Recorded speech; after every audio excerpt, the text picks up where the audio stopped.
pemirsa, terima kasih Anda masih menyaksikan Gapai Kemuliaan. Kita akan lanjutkan pembahasan kita masih soal menikah, masih soal perceraian juga Pak Kiai. Kalau kita bicara soal istri nih, bagaimana kemudian hukumnya jika istri menggugat cerai, hulu ya, meminta cerai iya, kepada sang khulu. suami Atau karena mendorong suaminya untuk menceraikan dia. dengan alasan misalnya suaminya berpoligami. Iya. Nah ini dalam sudut pandang Islam seperti apa sebenarnya Pak Kiai? Iya, sebenarnya pertanyaan tidak harus spesifik karena berpoligami. Misalnya suaminya juga melakukan tindakan tertentu yang tidak membuat nyaman jalannya rumah tangga pasangan tersebut. Yang pertama Mbak Eva ya, cerai itu Mila ya dibolehkan di dalam agama. Itu kan sebagai makhraj, jalan keluar. Karena manusia itu punya hati. Dia bukan barang yang bisa dipaksakan. Kalau saya membeli barang kemudian tidak sesuai, ya sudah mahal-mahal saya beli, ya udahlah saya pakai, nggak apa-apa. Karena dia tidak berhati. Tapi manusia itu, pasangan itu kan punya rasa. Dan rasa itu kan sebetulnya yang membedakan kita dengan banyak makhluk itu perasaan. Makanya Rasulullah itu sering mengatakan apa-apa itu pakai rasa, hargai perasaan. Maka di sini yang namanya cerai itu sebetulnya kan pintu emergensi. Kalau sudah tidak bisa melakukan apapun untuk menyelamatkan pernikahan, dia dibolehkan melakukan perceraian. Oleh karena itu, meminta cerai itu dalam agama itu hukum aslinya nggak ada. Dia bisa wajib, dia bisa sunnah, dia bisa mubah, dia bisa makruh, dan dia bisa haram. Yang haram itu apa? Hadisnya masyhur betul itu. Kalau ada perempuan ya tas'alu tolak, dia meminta cerai dari suaminya pada perkara yang tidak ada problem besar, tidak ada alasan yang kuat untuk melepaskan tali pernikahan ini, maka perempuan tadi kata Rasulullah tidak akan mencium baunya surga. Itu menunjukkan bahwa itu haram. Jadi kalau rumah tangganya tenang, tidak ada alasan syar'i apapun, kesehatan, kemasyarakatan, tiba-tiba perempuan itu minta bercerai. Nah ini dikatakan berbahaya, maka hukumnya menjadi tidak boleh. Atau boleh jadi pernikahan itu kalau diteruskan ya bisa jadi membawa madarat yang lebih besar. Maka di sini pertimbangannya itu menjadi beragam. Bisa halal, bisa juga haram misalnya. Misalnya gini, Mbak Eva. Ada pernikahan, na'udzubillah, istrinya baik, suaminya nggak baik. Ketika istrinya mengatakan tidak apa-apa saya nikah dengan dia, saya akan berusaha untuk merubah suami saya. Banyak kejadian seperti ya. itu juga. Tiba-tiba dia yang merasa khawatir, justru dia yang akan terseret. Mulai meninggalkan ibadah, pelan-pelan terus. Maka pada saat dia merasa kalau ini diteruskan, jangan-jangan agama saya yang tertukar, maka saat itu konteksnya dia mengatakan wajib kamu minta cerai. Karena kamu perlu menyelamatkan banyak hal.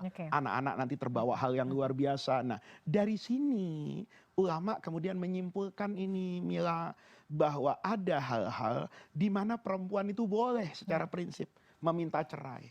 Yang pertama ada dari aspek lahiriah. Seperti tidak bisa memberikan nafkah, masa depan anak-anak, sementara istrinya misalnya tidak memiliki harta apapun, atau misalnya KDRT dalam rumah tangga, bahkan sampai ke anak-anak, atau anak-anak melihat teladan yang buruk, na'udzubillah, mabuk sampai ke rumah, judi dan sebagainya. Nah itu hal-hal yang dibenarkan di dalam agama. Ketika seorang istri ingin meminta cerai kepada suaminya. Tetapi persoalan poligami ini menarik. Ya, karena harus dipahami ya.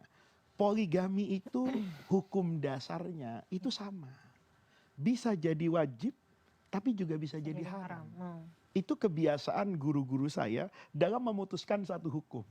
Saya bilang, apa guru poligami itu yang wajib? Laki-lakinya sangat mampu, tidak bisa mengendalikan diri. Kemudian istrinya juga memberi peluang untuk itu. Ya kan itu kita ada kan masing-masing orang berbeda. Ada istrinya yang mengatakan yang penting saya dicukupi nafkahnya, saya mendapatkan apa, kamu terserah. Tapi saya minta begini begini begini, harta yang ini di atas namakan saya, bla bla bla, anak-anak seperti ini. Kemudian dia berzina, itu hukumnya jadi haram 2 kali kan? Karena dia punya kesempatan untuk melakukan poligami. Atau poligami itu karena kemaslahatan. Bisa jadi ada banyak hal tidak mungkin saya terangkan di sini. Tapi ada juga yang menjadi haram. dia tidak punya kemampuan apapun. Jangankan untuk mendidik 2 istri. Istri yang satu saja sudah tidak terdidik. Anak-anak yang dari satu istri sudah terbengkalai. Maka jangan kemudian menjawabnya itu secara sederhana. Rasulullah itu poligami. Ya iya Rasulullah. Anda Rasulullah atau belum? Paling tidak memenuhi kriteria zahir yang diminta oleh Nabi. Apa itu? Nabi tidak minta yang namanya adil itu dalam rasa. Kita nggak bisa bilang ras itu dalam rasa. Kan ya. Tapi itu parameternya yang namanya ilmu fikih. Ilmu fikih itu ilmu kepastian hukum. Kapan itu adil? Yang satu dikasih rumah sekian, kenapa kamarnya 5, anaknya 3? Ya. Kenapa yang baru kamarnya 3? Ya karena anaknya 1 misalnya. Kenapa ini mau nafkahnya sekian, anaknya lebih banyak? Kalau ini secara ukuran bisa, itu malah dibenarkan. Kan? Nah di sini Mila ya kadang-kadang ada orang salah paham. Ada beberapa negara itu yang mau mengharuskan poligami itu adanya izin atau putusan dari pengadilan agama. Sebetulnya bukan mengada-ngada kan.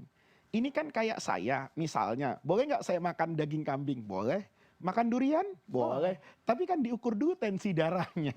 Kan diukur dulu kandungan ini dan itunya. Nah boleh jadi orang ini tidak siap secara lahiriah. Oleh karena itu putusannya tidak boleh dilakukan. Nah kalau memang ini sudah dilakukan poligami dan istrinya itu merasa ini saya tidak bisa. Ini ada persoalan banyak hal ya, atau kemudian ketidaksiapan dari maka itu boleh dilakukan. Tetapi kalau hanya mengedepankan perasaan, saya pikir untuk berulang kali. Saya bukan pelaku poligami ya Mila ya, tapi kalau ada orang seperti itu, saya nasihatin istri pertamanya. Coba kamu sabar. Karena Quran bilang asa antakrahu syai'an. Mungkin hari ini pahit, tapi kita tidak pernah tahu apa yang terjadi di masa yang akan datang. Saya punya contoh yang baik dan saya punya contoh yang buruk. Ada orang karena poligami rumah tangganya berantakan, tapi ada juga yang setelah poligami malah itu rumah tangganya menjadi lebih baik lagi. Masya Allah. Menarik ya sebenarnya pembahasan ini ya. Pengennya sih kita nanti gali lagi ya Pak. Tapi kita harus jeda dulu pemirsa. Gapai Kemuliaan masih akan kembali. Jangan kemana-mana, tetaplah bersama kami.